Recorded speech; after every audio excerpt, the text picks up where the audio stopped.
Proud of our guys' effort. Showed a lot of toughness tonight. Some toughness. We weren't playing very well there for a while, and we got down 10, obviously. But I didn't. I felt we had a run in us. I did. I felt like we had a run. I didn't. I still felt pretty good about it because I thought our defense had shown signs of doing what we wanted to do. Some of the things we wanted to do, we knew some things were working, but we just made some big plays and got some good contributions from pretty much everybody. But proud of the guys' effort and, again, showed a little bit of toughness tonight. Coach, when Marcus has an off first half and then turns it on in the second half, what is it about a player like that that can just forget about what happened in that first?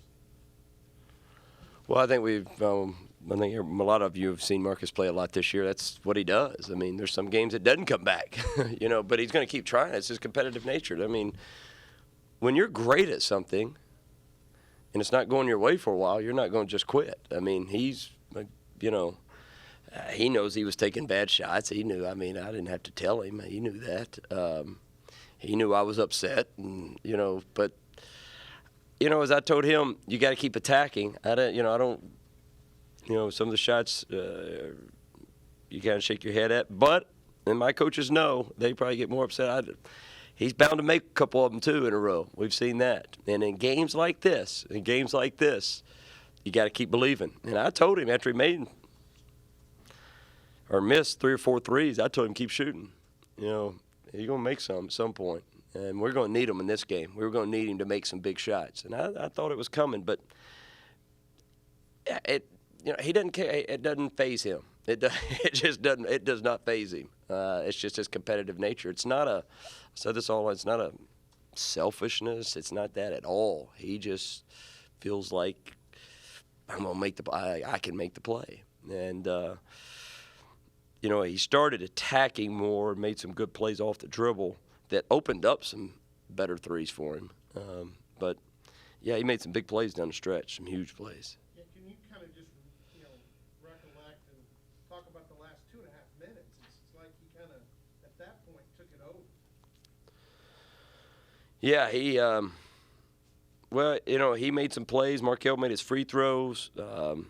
Murph made a big basket underneath.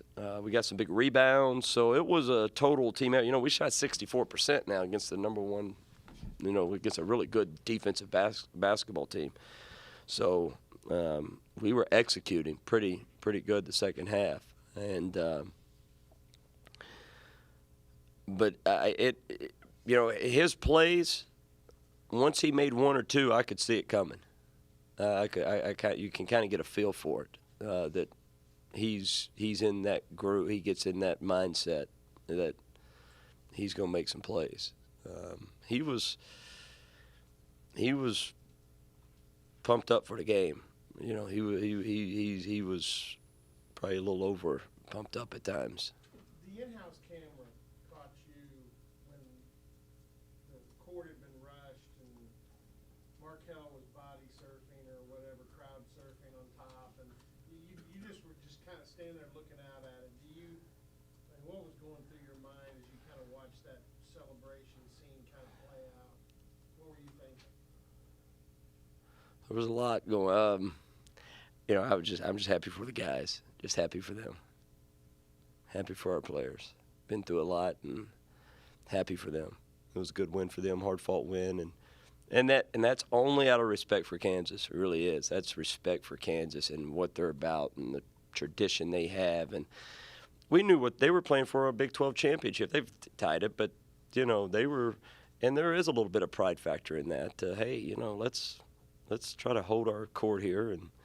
But I was happy for our players, very, very excited for them. Travis, you've had so many games like this that went down to that last. You finally got them to go your Thank way. you. Yeah, finally.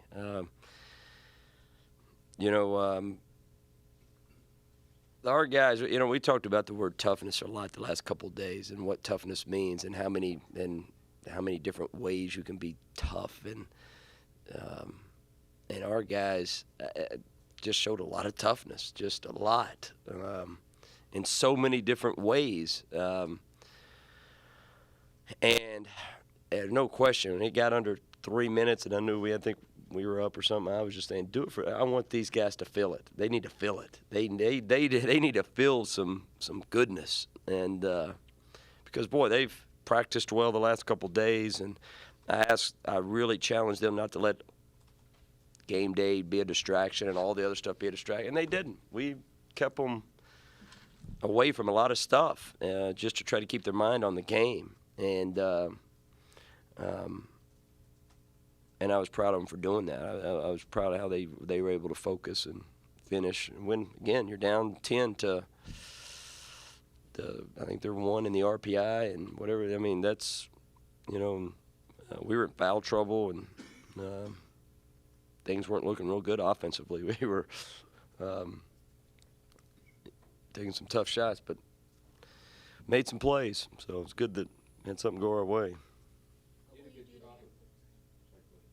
do to handle the next day and getting ready for Monday to get past this? Yeah, that's pretty much what I talked about after the game. I told them congratulations, good job. But, hey, we've got a really good Kansas State coming in here, and I guess this is we're our 4th or 5th turnaround Saturday, Monday, whatever it is. It's I told our guys, be excited. You should be proud of yourself, no question. But we can't celebrate. You would love to say, well, celebrate today. No, we can't. I'm sorry. We don't have time. But you should be proud because you beat a really, really good basketball team, a great team, a team that I predict could win it all, and probably would be my pick. I mean, they're that good. They're really, really, really good. You did a good job of taking care of the basketball tonight. 10 turnovers, they're 22. Yeah, it's a key to try to, we want to try to control the game as much as we can, and the best way to control the game is with your offense. You're going to control the game with your offense. You'll win it with your defense. And we wanted to be patient. We weren't patient a lot, but we wanted the game was going the way we wanted as far as score-wise. Usually we want to score a bunch of points, but we wanted to keep it, try to manage the game, be patient, move the ball, take care of the ball, and try to get to the free throw line. That was another big thing. We got into the bonus pretty early, second half, so that was big for us, and we took advantage of that. We did some things to try to take advantage of that, coming out of timeouts and doing different things. So,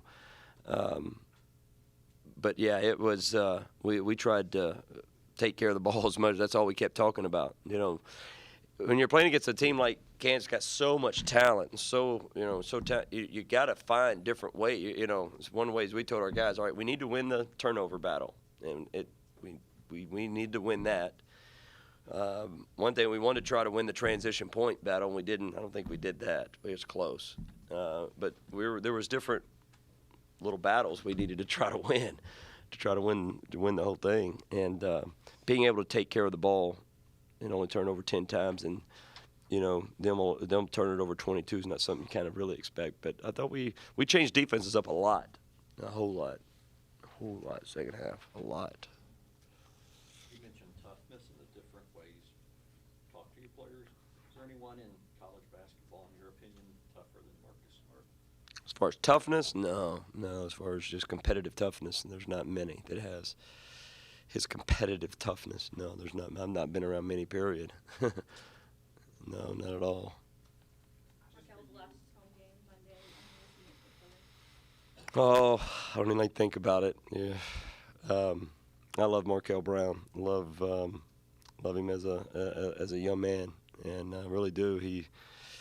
Young man's been through here 4 years, and like a son. And I love how he's just improved every year. He's grown as a man, grown as a player. He's going to graduate on time. We started talking about that yesterday, and I started getting Markel's meant a lot to this program. He's meant a lot to me as an individual, and he played a heck of a game tonight. But yeah, hopefully we can we can have a good night for Markel. And, yeah, we'll miss him. He's been special to the program. He's a good player. He's a good kid. You broke the 7-game losing streak a week ago. But does this sort of, you can't erase it from the standings, obviously, but does this kind of win kind of erase that losing streak from the mental baggage kind of away? We won a good game tonight, a game we needed against a really good basketball team in front of a sold-out crowd. Very proud of our players, very proud of their perseverance, their toughness, and glad we won the game. I hadn't thought past that other than we got a big game Monday. So I don't really think in those terms a whole.